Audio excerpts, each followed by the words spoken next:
오늘 본문에 보니까 그 예수의 좋은 병사, 구약에 보면은 등장하게 이제 네피림이라고 등장하는데 굉장한 그 고대 시대의 아주 용사를 가리키는데요.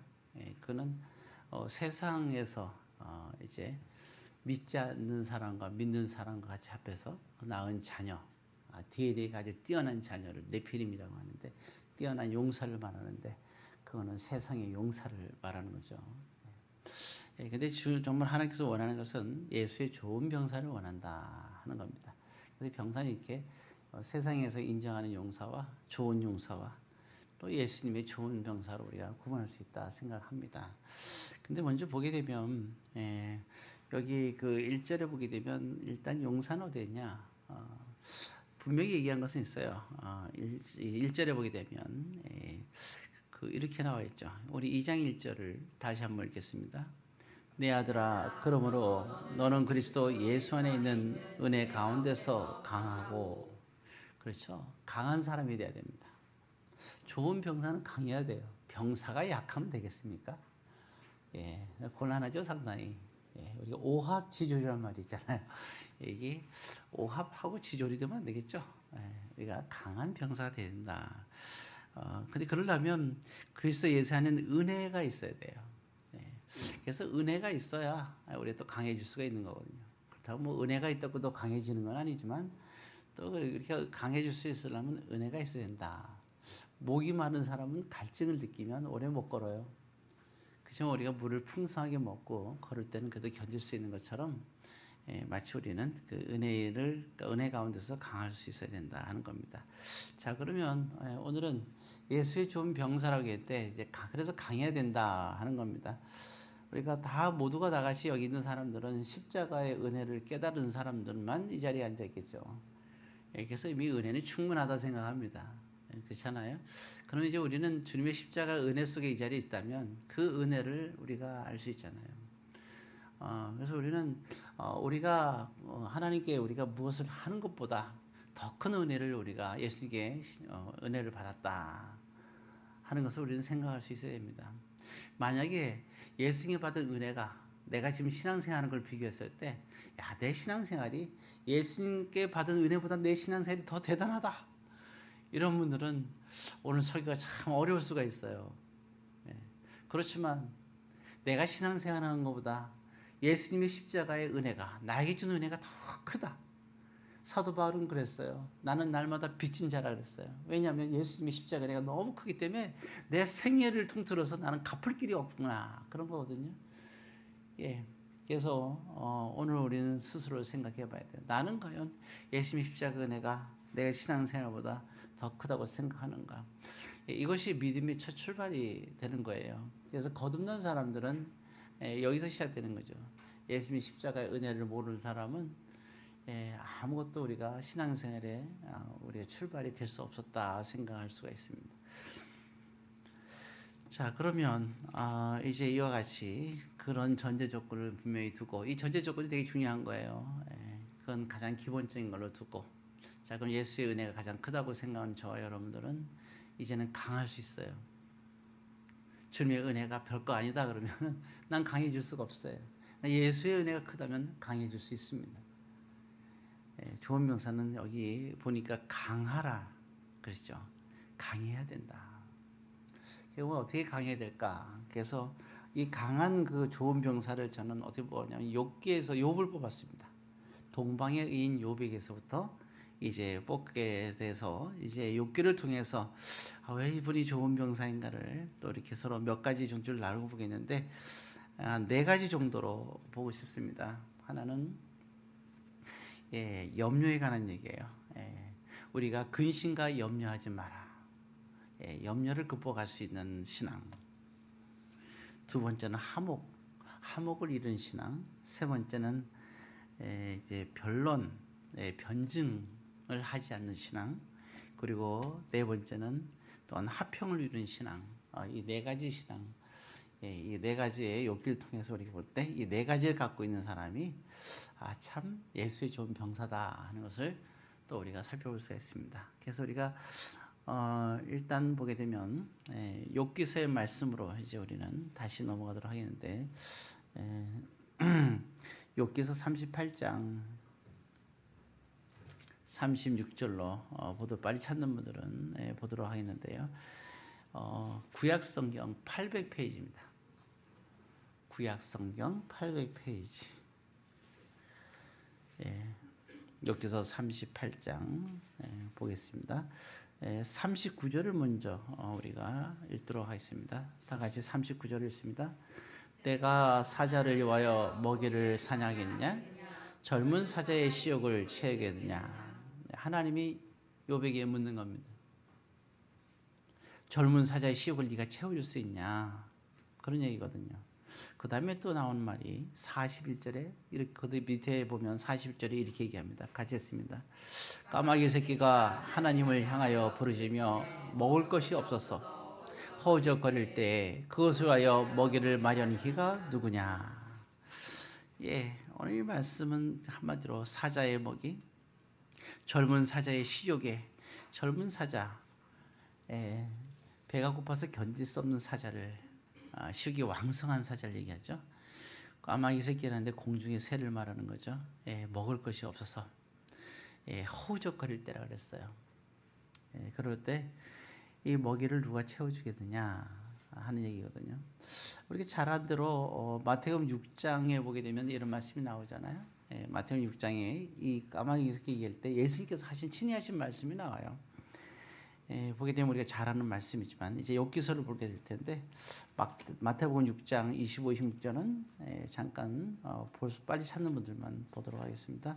다른 분들은 말씀을 그냥 조용히 잘 들으시면 될 것 같아요. 마태복음 6장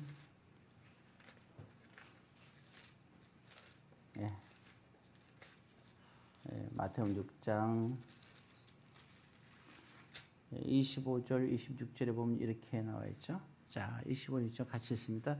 그러므로 내가 너희에게 이르노니 목숨을 위하여 무엇을 먹을까, 무엇을 마실까, 몸을 위하여 무엇을 입을까 염려하지 말라. 목숨이 음식보다 중하지 아니하며 몸이 의복보다 중하지 아니하며 공중의 새를 보라. 심지도 않고 포지도 않고 창고에 모으지도 아니하되 너희 하늘 아버지께서 기르시나니 너희는 이것들보다 귀하지 아니하냐. 공중의 새를 보라고 하는 거예요. 근데 너희들도 귀하다 하거든요. 근데 오늘 여기서 욥기서 보면 하나님이 하시는 말씀이에요. 공중의 새, 여기 까마귀 새끼라고 나와 있죠. 근데 이 새는 공중의 새는 그냥 새가 아니에요.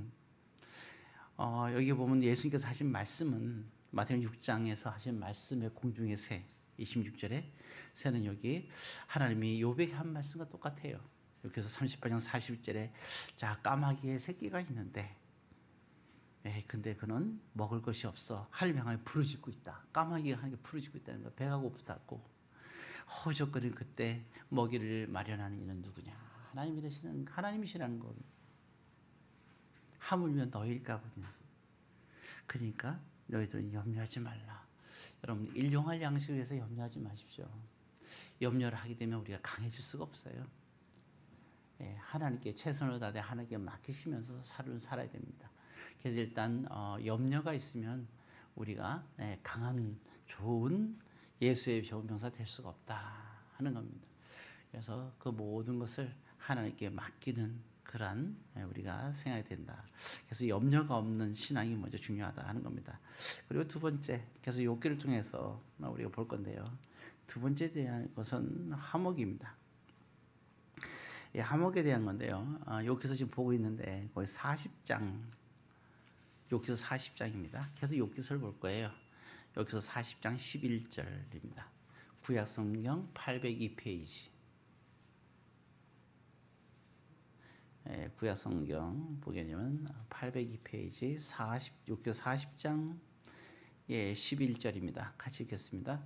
너희 넘치는 노를 비우고 교만한 자를 발견하여 모두 낮추되 이렇게 나왔죠. 우리 잘 아는 대로 새 친구들이 굉장히 고통 속에 있는데도 불구하고 새 친구들은 욥에 대해서 굉장히 부정적인 얘기를 하죠. 우리가 잘 아는 대로. 근데 하나님께서 여기서 말할 때 그런 얘기를 하고 있어요. 11절에 보게 되면 하나님이 말할 때 그들은 교만한 자다 이렇게 얘기했어요. 이 교만한 자를 발견하여 모두 낮춰라 이렇게 말하고 있죠. 12절에도 보게 되면 악인들까지도 그들의 처소에서 짓밟을지니라 정확하게 얘기를 합니다.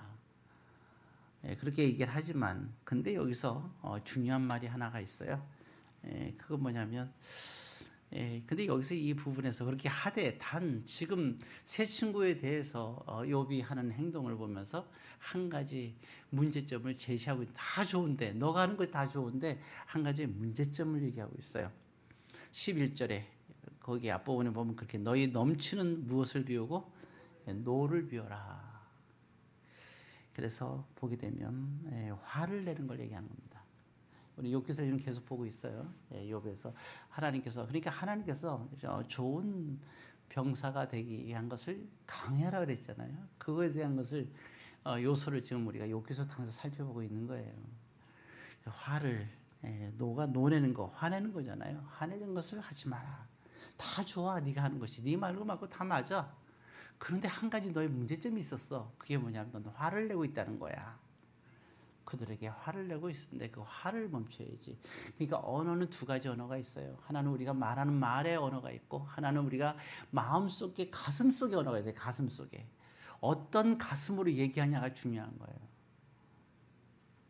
아무리 내가 옳은 얘기 그런 얘기 어떤 좋은 얘기를 한다라도 내 마음속에 화가 있느냐 없느냐 다 좋은 내 마음에 화가 있느냐가 중요한 거예요. 여러분 그래서 우리가 볼 때 그 가슴의 언어를 하나님은 보신다는 거예요. 우리의 중심을 보시면 에이 설마 뭐 하나님이 또 그런 마음에 그런 것을 언어를 볼까 생각하실 수 있죠. 그래서 제가 꼭 찾아보기로 하는 게 있어요. 마태복음 욥기서 그대로 냅두시고 손을 접어서 빨리 찾는 분들은 마태복음 5장 22절입니다. 빨리 찾는 분들만 보고 다른 분들은 이렇게 들어도 돼요. 마태복음 5장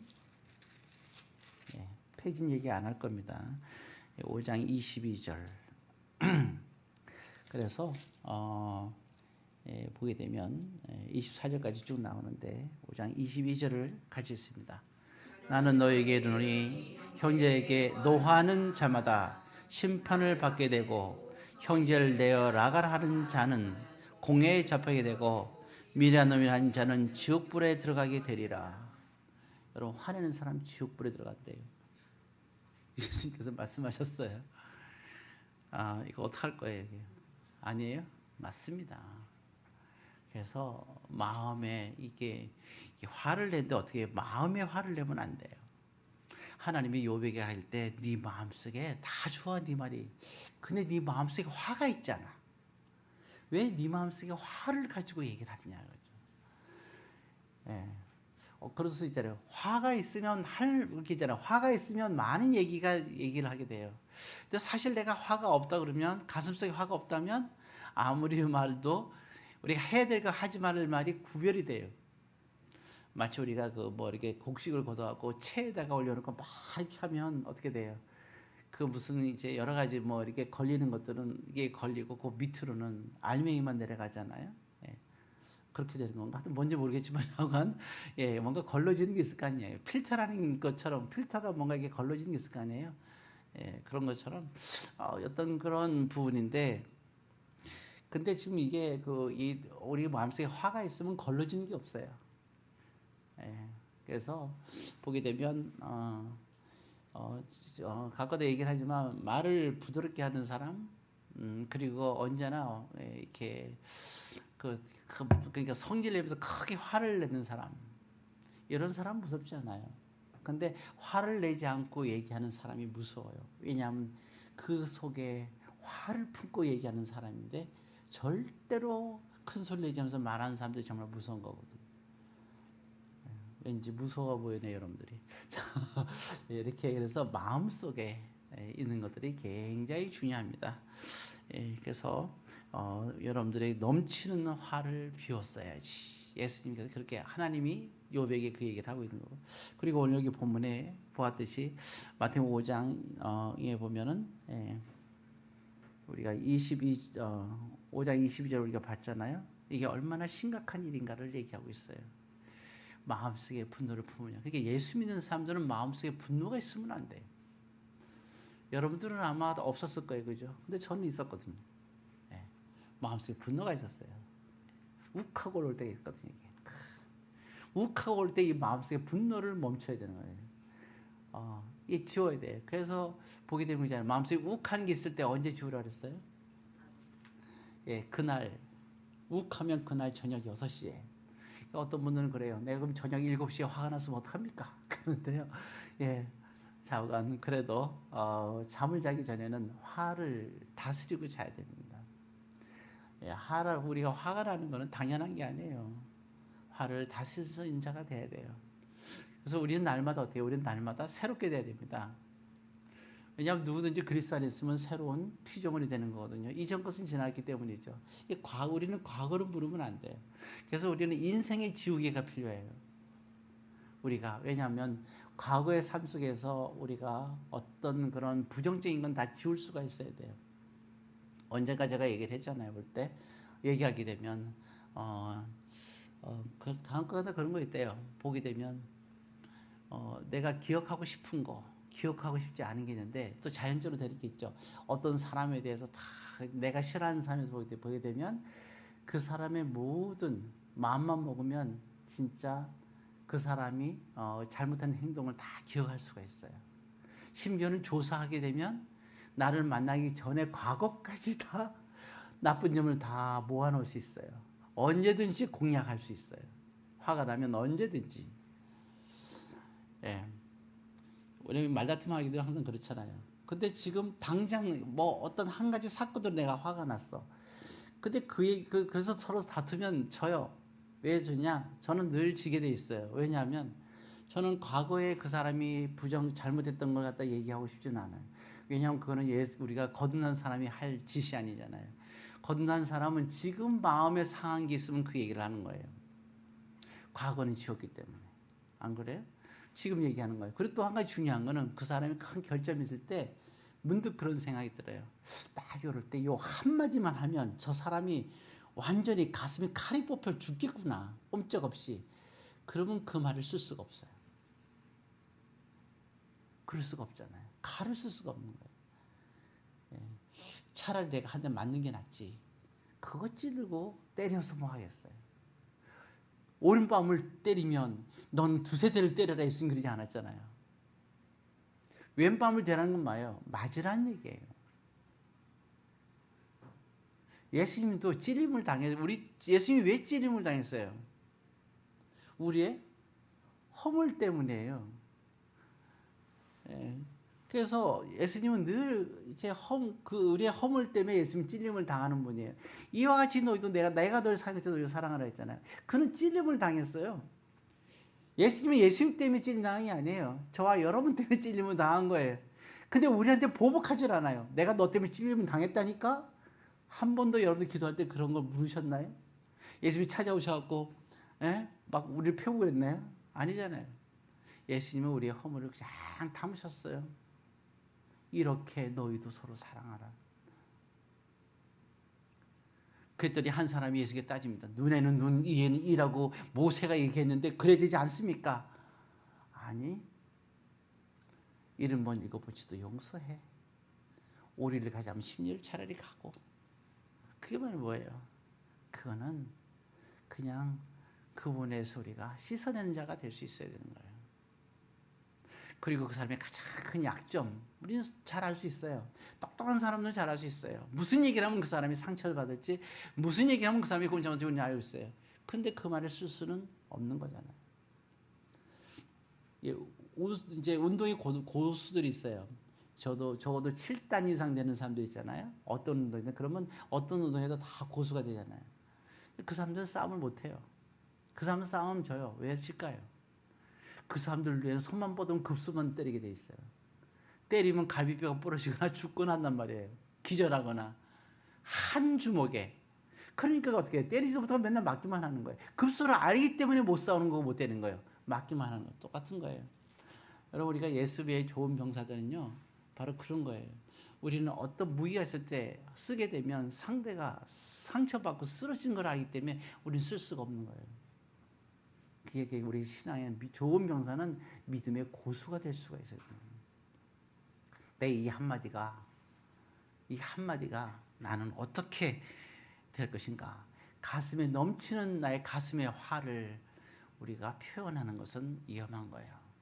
그래서 오늘 이 부분에서 예수님께서 말씀하시기를 너희가 이 가슴에 화가 날 때 이 화나는 걸 표현하면, 사실은 욥은 가만히 보고 친구들한테 얘기할 때 무슨 얘기를 했어요? 화를 낸 게 아니에요. 그냥 변론을 했을 뿐이에요. 근데 아무도 몰라. 새치기는 아무도 몰라. 욥이 화를 냈는지. 근데 누구만 알아요? 하나님만은 아시는 거잖아요. 여러분들도 다 저한테 얘기할 때 속이 막 화가 나서 얘기하는데 말은 부드럽게, 저는 몰라요. 누구만 알아요? 하나님은 아시는 거예요. 그러니까 화내지 마. 화를 내면 지옥불에 들어가는 거야. 그래서 여기 할 때 예수가 말할 때 그런 말이 나오잖아요. 거기 22절에 보게 되면 그런 나오죠. 형제에게 노하는 자, 형제에서 나가라 하는 자, 이거 미련한 자는 얘기거든요. 여러분, 미련한 자라고 얘기하는 자, 그 형제가 정말 미련한 사람이라는 얘기예요. 허물이 있는 사람이라는 거예요. 잘못하는 사람이라는 거예요. 나가라라는 말을 들을 수 있는 사람이라는 거예요. 그래서 그 말을 했다는 거예요. 그런데 그러지 말라는 거예요. 미련한 사람이 미련하게 나한테 행동을 하는 거예요. 정말 미련한 사람이 너무 미련해 보여. 그래서 그 사람 보고 미련하다고 얘기를 하는 거예요. 그러지 말라는 거예요. 마음의 가슴의 노를 얘기하는 거예요. 제가 늘 얘기하죠. 사람 변한다고 하면 변한다고. 뭘 얘기하겠어요? 결국 그런 걸 다 얘기하는 건 뭐예요? 내가 가슴에 분노를, 화를 내는 거예요. 그냥 내버렸어요. 그렇게 살게. 저도 안 변하고 여러분도 안 변하잖아요. 그러니까 우리는 속에서 그러면 뭐예요 이게? 우리가 이렇게 막 가슴에 노를 숨기는 이유는 뭐예요? 그래야 뭘 이뤄요? 화목을 이루는 거예요. 그게 중요한 겁니다. 우리가 보는 로마서 3장 25절에 보면 찾을 필요 없어요. 거기 보면 그게 예수님은 무슨 제물을 되셨다 그랬어요? 화목 제물을 되셨다 그랬어요.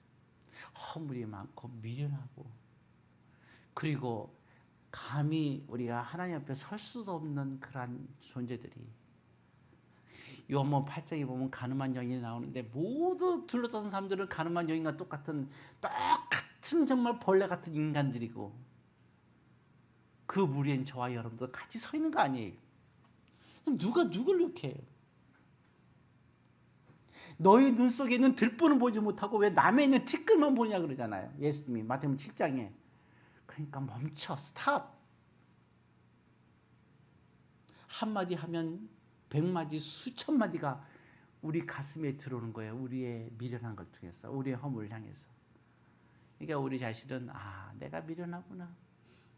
그래서 우리가 늘 주님의 은혜 가운데 사는 거예요. 나의 허물과 모든 그런 것들이 하나님 앞에 허물이 있는 것이 하나님 앞에서 우리가 볼 때 정말 우리가 차마 부끄러워 설 수가 없잖아요. 그렇지 않아요? 그럼에도 불구하고 우리가 이렇게 서 있잖아요. 그게 주님의 은혜 아니에요. 그렇게 우리가 주님의 은혜 가운데 있는 저와 여러분들은, 그래서 우리는 화를 낼 수 없는 겁니다.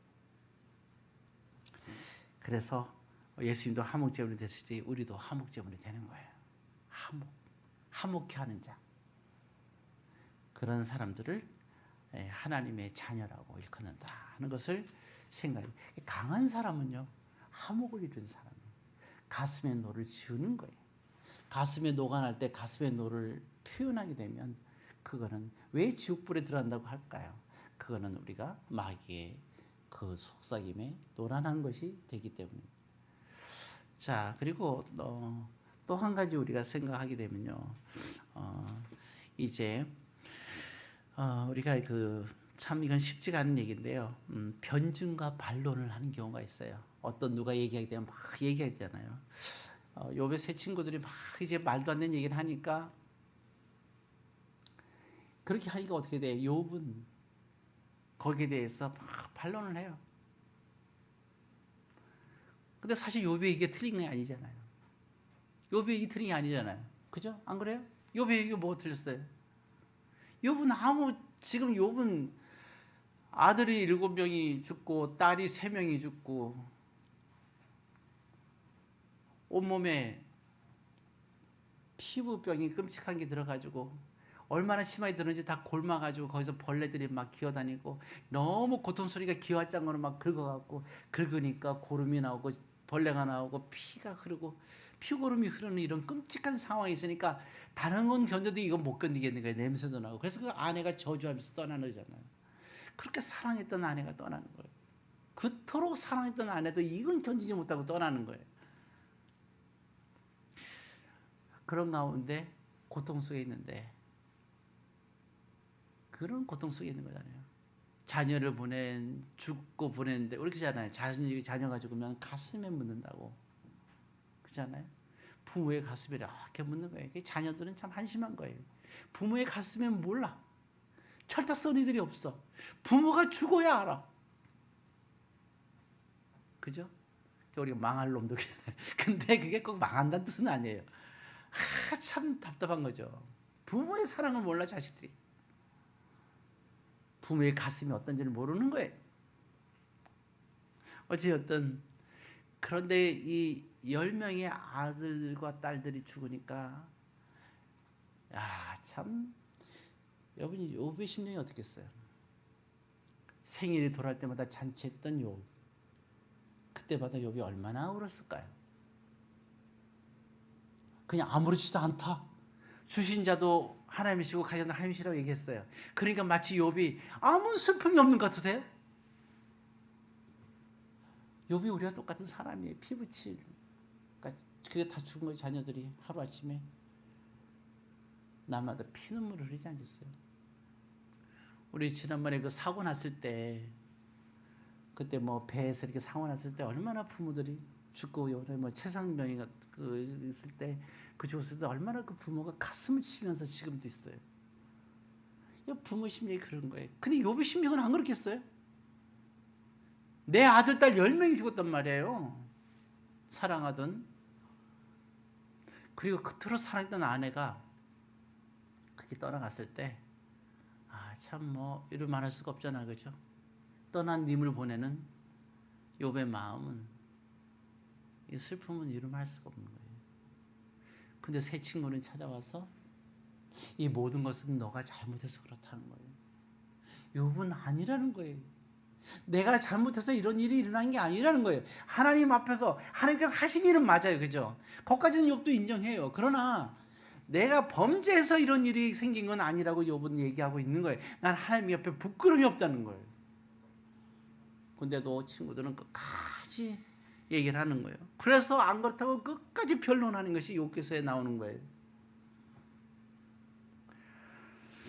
욥이 뭘 잘못했어요?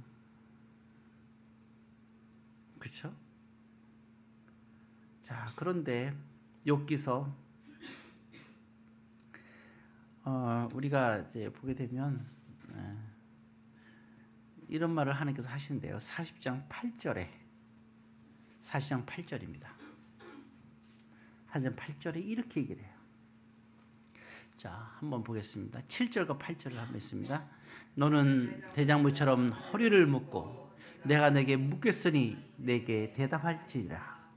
내가 내 공의를 부인하리냐? 내 의를 세우려고 나를 악하다 하겠느냐? 어떻게 중요한 얘기예요.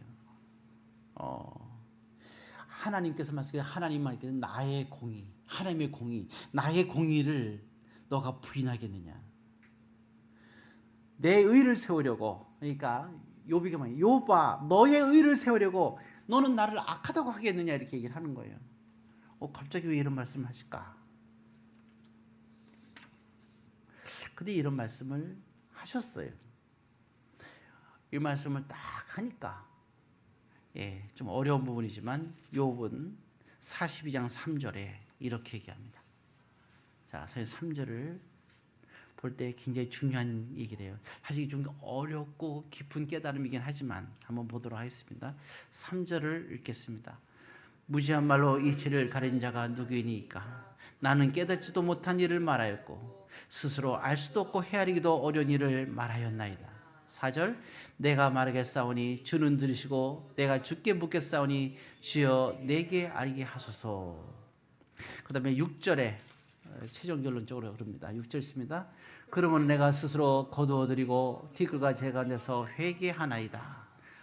이게 굉장히 좀 이해하기 어려울 수도 있지만 그러나 우리가 이해할 수 있는 자, 이게 이렇게 얘기하죠. 내가 새 친구가 얘기했는데 아까 얘기했잖아, 그죠? 이 슬픈 때 얘기했을 때 아까 분명히 그 욥의 얘기는 문제가 없었죠. 그러니까 내가 하나님께 범죄해서 이런 일이 있었던 게 아니다 얘기를 했어요. 그러면서 그들이 얘기할 때 일일이 다 변론하잖아요. 답변하고 멋지게 답변합니다. 근데 하나님이 이 변론에 대해서 얘기를 하는 거예요. 그래서 여기서 욥이 말하기를 내가 회개한단 말을 하죠. 뭘 회개하느냐? 내가 말한 것은 이렇게 얘기하죠. 나는 깨닫지도 못한 일을 말하였다. 또 스스로 알고 알 수도 없고 헤아릴 수 없는 어려운 일을 말하였다. 그게 결국은 이런 거죠. 자기의 변론을 위해서 나는 잘못이 없어. 거기까지는 좋았어요. 근데 상대방이 막 얘기하니까 억울하잖아요. 그렇죠? 하나님께 범죄했으니까 너 이렇다. 그런데 나는 우리가 생각할 땐 그렇잖아요. 당연히 그럼 얘기를 하고 싶잖아요.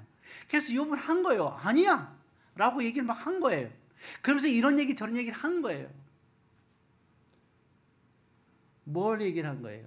욥은 자기의 의를 위해서 얘기한 거잖아요. 그리고 우리는 뭐라 그러냐? 변론이라는 겁니다. 하나님은 얘기하는 거예요. 그 변론에 대해서 왜 변론을 그렇게 하였느냐? 우리가 그래서 얘기하다 보면 변론을 하다 보게 되면요, 이 변론이 하나님께서 기뻐하는 변론이 아니에요. 변론하는 것이 왜 변론해요? 우리는 나를 위해서 하는 거예요. 내가 억울하니까, 내가 화가 나니까. 그러면서 그런 얘기를 하는 거예요. 그게 하나님의 이치냐 이거예요. 그 중심에 내가 있잖아요. 그건 하나님의 이치는 아닌 거죠. 그래서 욥이 이렇게 얘기합니다. 거기 보면 아까 42장 6절 그랬잖아요. 6절에 그러므로 내가 스스로 뭐 한다고요? 뭘 거둬들인다는 거예요? 내가 친구들에게 얘기했던 이 새 친구에게 얘기했던 모든 말을 다 거둬들이겠습니다. 근데 말해놓고 거둬줄 수 있어요? 그러나 그거는 하나님 앞에 회개의 얘기예요. 내가 이 친구들한테 그들이 날 너무 억울하게 너는 하나님께 범죄해서 너는 이런 일이 있었던 거야 했을 때 이게 너무 억울해서 얘기했던 이 모든 말들을 그들에게 대답했던 모든 말들을 난 거둬드리겠습니다. 이 얘기. 그리고 티끌과 제거에서 회개하나이다. 거기에는 하나님이 없었고 내가 있었던 거예요. 우리가 아무리 억울하고 어려운 일이 있다 하더라도 얘기할 때는 거기에 내가 있는 거예요. 거기는 하나님이 없었던 거예요. 예, 결국 우리가 뭐예요? 변론 하나님께서는 원하지 않습니다. 그래서 우리가 디모데전서 6장 20절을 잠깐 보도록 하겠습니다. 빨리 찾는 분들만 보도록 하겠습니다. 디모데전서 6장 20절 빨리 찾는 분들, 나머지는 잘 들으시면 됩니다. 디모데전서 6장 20절. 자, 342페이지인데 같이 있습니다. 디모데야, 망령되고 헛된 말과 거짓된 지식의 반론을 피함으로 내게 부탁한 것을 지키라. 내가 너에게 부탁한 것을 지키되 뭐 하지 말라고요? 세 가지를 부탁합니다. 망령된 말 하지 말고, 두 번째 헛된 말 하지 말고, 마지막 거짓된 지식의 반론을 하지 마라. 그렇죠? 예, 그래서 이 반론에 대한 얘기를 하고 있는 거예요. 그리고 디모데후서 2장 그냥 찾은 김에 2장 23절에 이렇게 얘기하고 있어요. 디모데후서 2장 23절에 345페이지 같이 있습니다. 어리석고 무식한 변론을 버리라. 이에서 다툼이 난 줄 아미니라. 그럼 변론을 뭘 일으키냐? 변론은 결국 뭘 일으켜요? 다툼을 일으킨다는 거예요. 그래서 하나님께서 원하는 것은 변론을 피하라 하는 얘기가 여기에 있는 거예요. 그래서 변론은 어디에서 해야 되느냐? 법정에서만 해야 됩니다.